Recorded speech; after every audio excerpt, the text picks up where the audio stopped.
Welcome to Rashmi's रसोई। आज आपण Mahashivratri special उपवासाची राजगिऱ्याची चपाती आणि उकडलेल्या बटाट्याच्या भाजीची रेसिपी दाखवणार आहोत। त्यासाठी हा व्हिडिओ शेवटपर्यंत बघा आणि माझ्या चॅनलला लाईक, शेअर अँड सबस्क्राइब करा। उपवासाची चपाती भाजी बनवण्यासाठी आपण पाव किलो राजगिरा पीठ घेतले। नंतर 2 चमचे वरीचं पीठ यूज करणार आहोत। 2 बटाटे बॉईल करून त्याच्या फोडी करून घेतलेत। फोडणीसाठी तेल वापरणार आहोत। नंतर मी हे शेंगदाणे थोडे भिजवून घेतलेत गरम पाण्यात। फोडणीसाठी आपण 2 ते 3 हिरवी मिरची, कढीपत्त्याची पानं, जिरं यूज करणार आहोत।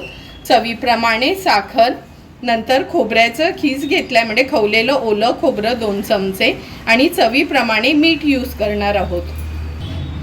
सर्वात आधी उपवासाची चपाती बनवण्यासाठी आपण हे पाव किलो राजगिरा पीठ घेतलंय। त्यात मी हे 2 चमचे वरीचं पीठ घेतलंय।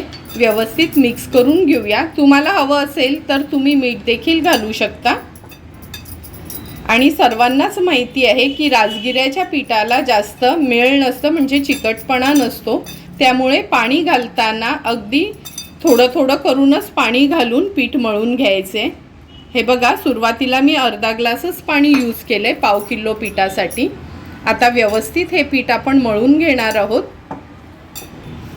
हे बघा, घट्ट असं आपण हे पीठ मळून घेतलंय।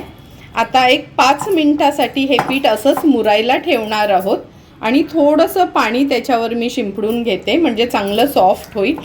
म्हणजे पाव किलो पिठाला हे बघा पाऊण ग्लास पाणी मी यूज केलेलं। आता हे पीठ आपलं मुरेपर्यंत आपण फोडणीची भाजी बनवून घेऊया। बटाट्याची उपवासाची भाजी बनवण्यासाठी आपण गॅसवर ही कढई ठेवली। अगदी 2 चमचेच तेल यूज करणार आहोत आपण या उपवासाच्या भाजीसाठी।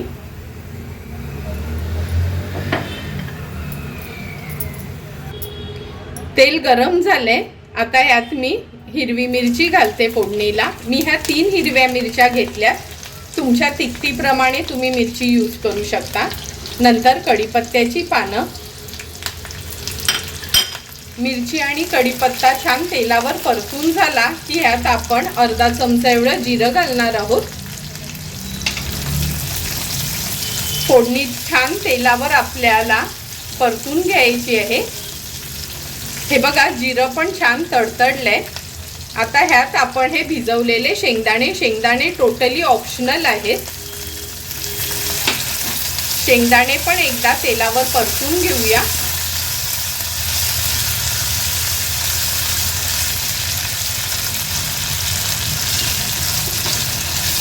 शेंगदाणे छान तेलावर परतून झाले की ह्या बटाट्याच्या फोडी आहेत त्या ऍड करणार आहोत आपण।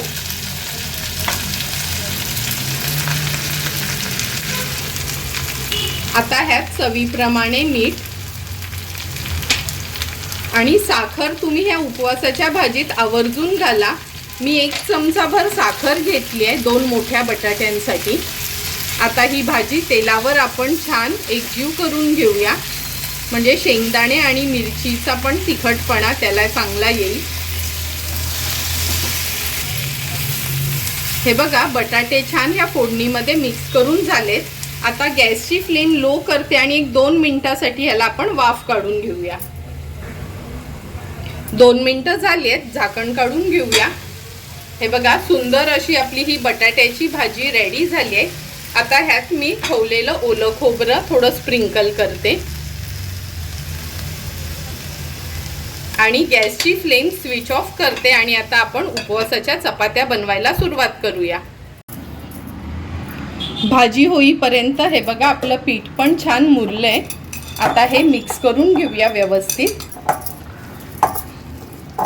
आणि थोडा तेलाचा हात लावून ह्याला मळून घेणार आहे मी। 1 चमचाभर एवढंच मी तेल घेते। हे बघा, आता ह्याला छानसं मळून घेऊया। हे बघा, अगदी चपातीच्या पिठासारखं आपलं हे राजगिऱ्याचं पीठ मळून झालंय। आता आपण ह्याचे पेढे बनवून घेऊया चपात्या लाटण्यासाठी। ह्या चपात्या आपल्या नॉर्मल चपात्यांपेक्षा थोड्या लहानच बनवायच्या म्हणजे दिसायला पण छान दिसतात। असेच हे मी पेढे बनवून घेते। आता हा मी एक पेढा घेते पिठाचा. मी हे वरीचंच पीठ घेतलंय लाटायला. तुम्हाला हवं असेल तर तुम्ही राजगिऱ्याचं पीठ देखील यूज करू शकता, पण वरीच्या पिठाने अगदी व्यवस्थित ही चपाती लाटली जाते. आणि लक्षात ठेवा, ही चपाती लाटताना जास्त जोर द्यायचा नाही, अगदी अलगद हातानेच ही चपाती आपल्याला लाटून घ्यायची आहे. गरज लागली तर असं थोडंसं पीठ स्प्रिंकल करून घ्यायचं त्याच्यावर. हे बघा, सुंदर अशी आपली ही राजगिऱ्याची चपाती लाटून झाली आहे. आता ही आपण भाजून घेणार आहोत. गॅसवर मी हा तवा ऑलरेडी गरम करत ठेवलेला. ही चपाती घालते तव्यावर. गॅसची फ्लेम मीडियम ठेवायची आहे. अगदी अर्धा मिनिटच झाले. आता ही चपाती आपण पलटून घेऊया. हे बघा, थोडी अशी कालत्यानी प्रेस करायची आहे. आता गॅसची फ्लेम मी हाय करते आणि हाय फ्लेमवर ही चपाती आपण भाजून घेणार आहोत. वरच्या बाजूला थोडं तूप लावून घेते. तुम्हाला हवं असेल तर तुम्ही तेल देखील लावू शकता. तूप लावल्यावर पुन्हा ही चपाती आपल्याला पलटून घ्यायची आहे. आणि हे बघा, राजगिऱ्याची चपाती असून देखील किती सुंदर अशी ही आपली चपाती फुगली गेली आहे. आता ही चपाती आपली रेडी झाली आहे. हे बघा, दोन्ही बाजूनी काढून घेते मी. अशाच पद्धतीने उरलेल्या सर्व चपात्या आपण बनवून घेणार आहोत. तुम्ही बघू शकता, एक एक करून सर्व आपल्या राजगिऱ्याच्या चपात्या बनवून झाल्यात.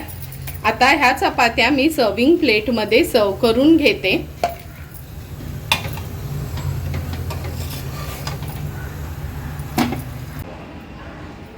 सुंदर अशी उपवासासाठी तयार केलेली आपली ही चपाती आणि बटाट्याची भाजी आपण ह्या सर्विंग प्लेटमध्ये सर्व करून घेतोय. तुम्ही बघू शकता, ह्या ताटात मी ऑलरेडी दही आणि ताक पण ठेवलंय, म्हणजे आपल्याला सुका घास पडणार नाही आणि खायला पण खूप छान लागेल. तुम्हाला पण जर मी बनवलेली ही उपवासाची बटाट्याची भाजी आणि चपात्यांची रेसिपी आवडली असेल तर नक्की तुम्ही पण माझ्या पद्धतीने ह्या चपात्या घरी ट्राय करा आणि मला कमेंट करून सांगा की तुम्ही बनवलेली ही उपवासाची चपाती भाजी कशी झाली आहे ती. जर तुम्हाला माझा हा उपवासाच्या चपाती भाजीचा व्हिडिओ आवडला असेल तर नक्की माझ्या चॅनलला तुम्ही लाईक, शेअर अँड सबस्क्राईब करा. Thank you for watching my video.